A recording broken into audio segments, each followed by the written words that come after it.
दोस्तों, अमेरिका के 5 साल मल्टीपल वीजे की फीस हमने सिर्फ 1 लाख रुपए रखी है। सिर्फ 1 लाख रुपए। और इसके अंदर वीजे की फीस भी शामिल है। बिस्मिल्लाहिर्रहमानिर्रहीम।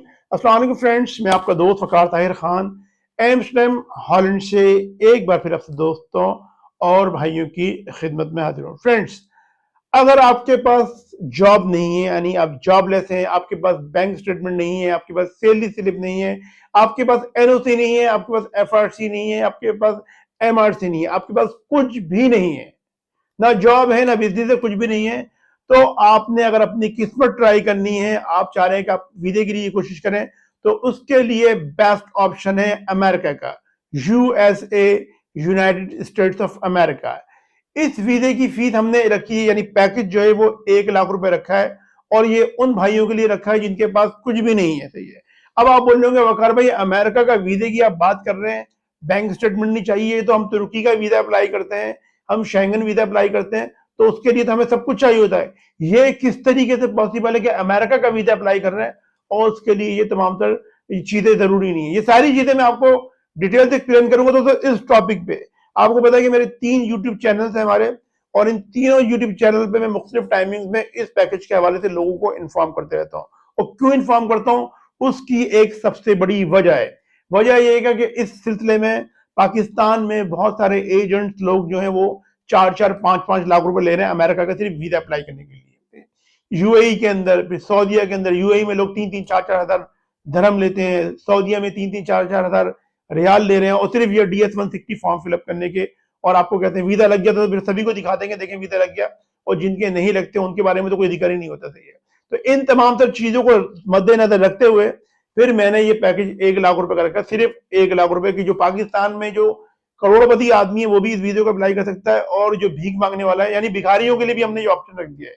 रक्षा चलाने वालों के भी वीजे लगे हैं। तो ये मैं भी आपको आगे चल के डिटेल से बताता हूँ। तो यानी अगर आपके पास कुछ भी नहीं है तो अमेरिका का वीजा अप्लाई कर सकते हैं। सीधा सीधा काम है जो मैं अभी आगे चल के आपको एक्सप्लेन करने जा रहा हूं, और क्या वजह है कि इसके लिए इतने डॉक्यूमेंट्स नहीं चाहिए होते। सही है। तो ये मैंने इस टॉपिक पे पहले भी काफी दफा वीडियो बनाया, और टाइम टू टाइम लोगों को मैं आगाह करता हूँ, क्योंकि मुझे पता है कि मेरे इस तरह की वीडियो बनाने से बहुत से लोगों की दुकानें बंद हो चुकी हैं, बहुत से लोगों का धंधा चौपट हो चुका है, बहुत से लोग मुझे कहते भी हैं।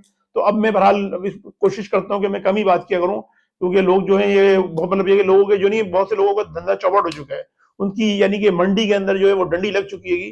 जो लोग 3-3, 4-4 लाख रुपए ले रहे हैं, और हम जब 1 लाख रुपए में काम करेंगे तो फिर उनके पास कौन जाएगा? ये अच्छा, ये लोगों की भी गलती है कि जो लोग जो नहीं है, लोग टिकटॉक पे वीडियो देख रहे हैं, यूट्यूब पे देख रहे हैं, वो जा रहे हैं वही देखें वीजा लगने। आप पहले अपने आप को देखें, उसके बाद देखेंगे। और जरूरी नहीं कि किसी का लग गया तो वो आपका भी लग जाएगा। आपकी अपनी किस्मत है, किसी और की कोई कुछ और किस्मत है। सही है। हर इंसान अपनी किस्मत के साथ इस दुनिया में आया है। अब बात करते हैं कि डॉक्यूमेंट्स की अमेरिका के लिए जरूरत क्यों नहीं है, और अमेरिका के वीजा अप्लाई करने के लिए क्या क्या चीजें चाहिए होती हैं। अमेरिका का वीजा जैसे दुनिया का एक ऐसा वाहिद वीजा जिसके लिए कोई डॉक्यूमेंट्स नहीं चाहिए। अब जैसे आप वीजा अप्लाई करते हैं, कनाडा का वीजा अप्लाई करते हैं, तुर्की का वीजा अप्लाई करते हैं, शेंगन वीजा, आपके ऑस्ट्रेलिया, न्यूजीलैंड, इसके लिए भाई आपको बहुत सारे डॉक्यूमेंट चाहिए। यानी कि पूरी की पूरी रद्दी का टोकरा जो नहीं, यानी गठरी आपको चाहिए होती डॉक्यूमेंट्स की। इसमें टैक्स रिटर्न्स, आपके सैलरी स्लिप, आपकी फिर कारोबार कर रहे हैं तो एनटीएन नंबर, टैक्स, आपके चैम्बर ऑफ कॉमर्स, पूरे हर तरह के आपको डॉक्यूमेंट लगाने पड़ते हैं। लेकिन और जब बाकायदा वो डॉक्यूमेंट्स आपने जमा करवाने होते हैं एम्बेसी के अंदर।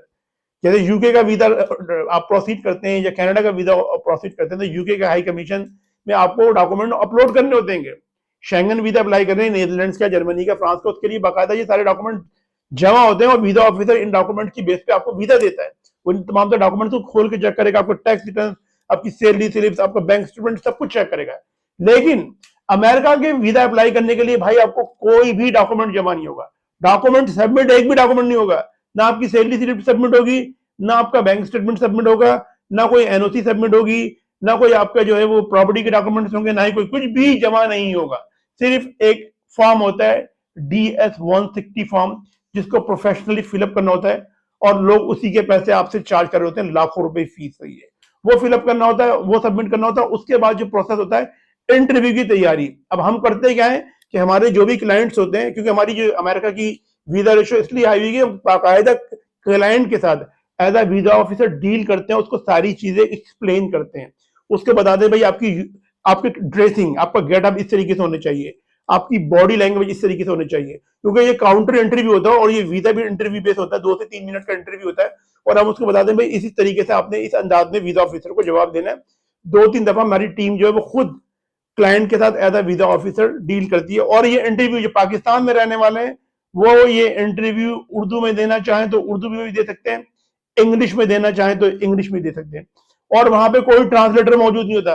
वहां पे जो अमेरिकन वीजा ऑफिसर है जो काउंटर पे बैठा होता है वो उसको इंग्लिश भी आती है, और जितनी अच्छी उसको इंग्लिश आती है तकरीबन उतनी अच्छी उसको उर्दू में आती है। अगर आपको इंग्लिश में प्रॉब्लम हो रही है तो आप उसको इंटरव्यू उर्दू में भी दे सकते हैं, सही है ये। लेकिन इसमें एक होता तरीका कार है कि इसमें आपको 1 साल वेट करना पड़ता है पाकिस्तान में, और तकरीबन 1 साल आपको वेट करना पड़ता है यूएई में। ये टाइम लगता है क्योंकि पाकिस्तान में यूएई में सबसे ज्यादा ये वीजा अप्लाई होते हैं, तो साल तक का टाइम की बात, यानी आज आप अप्लाई करेंगे तो अपॉइंटमेंट आपको 1 साल बाद की, 9 महीने बाद की, 10 महीने बाद की अपॉइंटमेंट मिलती है। अब बात करते हैं तो ये वीजा कितने अरसे के लिए वैलिड होता है। ये पाकिस्तानी पासपोर्ट पे जो वीजा लगता है वो 5 साल का मल्टीपल वीजा लगता है, और इंडियन पासपोर्ट पे लगता है 10 साल का। और ये जो वीजा होता है दोस्तों, ये इसकी जो कैटेगरी है उसे कहते हैं B1 B2 वीजा, और ये 5 साल के लिए मल्टीपल वीजा होता है। और उस पर एक एंट्री पे अगर आप अमेरिका में एंटर होते हैं तो 6 महीने की एंट्री मिलती है, और फिर दोबारा आप एग्जिट करें 6 महीने बाद फिर एंट्री करेंगे तो आपको फिर 6 महीने की एंट्री मिल जाएगी। इस वीजे का सबसे बड़ा फायदा ये कि इस पर बहुत सारे ममालिक ऑन अराइवल हो जाते हैं, जैसे अमेरिका के बराबर में मैक्सिको है वो ऑन अराइवल है, कोस्टा रिका, इस तरह बहुत सारे छोटे छोटे आइलैंड कैरेबियन में और लैटिन अमेरिका यानी साउथ अमेरिका में वो ऑन अराइवल है इस वीजे पे।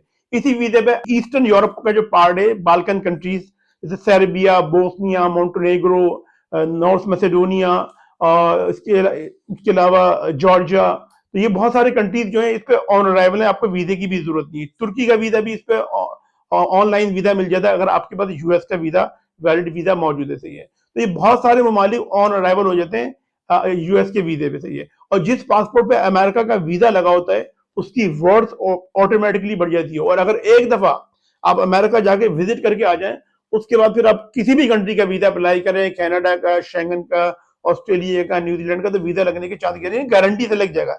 लेकिन आपके चांसेस 90% जो नहीं आपके चांसेस हो जाते हैं कि आपका वीजा दे दे, क्योंकि वीजा ऑफिसर देखता है कि भाई ये बंदा अमेरिका जैसे सुपर पावर कंट्री से जो 5 साल का मल्टीपल वीजा लेकर गया है और ट्रेवल करके आ गया, तो इसका मतलब ये यूके जा रहा है, यूएसए शेंगन स्टेट में जा रहा है, ऑस्ट्रेलिया, न्यूजीलैंड जा रहा है, तो यकीनन यहाँ से भी ये उसी तरीके से विजिट करके वापस पाकिस्तान या यूएई में आ जाएगा जिस तरीके से ये अमेरिका गया था, सही है। अब बात करते हैं कि इस वीजे पे आप अमेरिका में क्या कुछ कर सकते हैं, जॉब कर सकते हैं, नहीं कर सकते, और इस पे क्या क्या फायदे हैं अमेरिका पहुंचने के बाद। देखिए इस वीजे पे अमेरिका में आप जॉब नहीं कर सकते, ये हो गई पहली चीज। इस वीजे पे लोग जाते हैं वहां पे फिर वो छुप के पाकिस्तानियों और इंडियन के स्टोरों में जॉब करते हैं। कुछ ऑप्शन है वो जब आपसे बातचीत होगी असिस्टेंट कॉल में तो हम आपको एक्सप्लेन कर देंगे, सही है।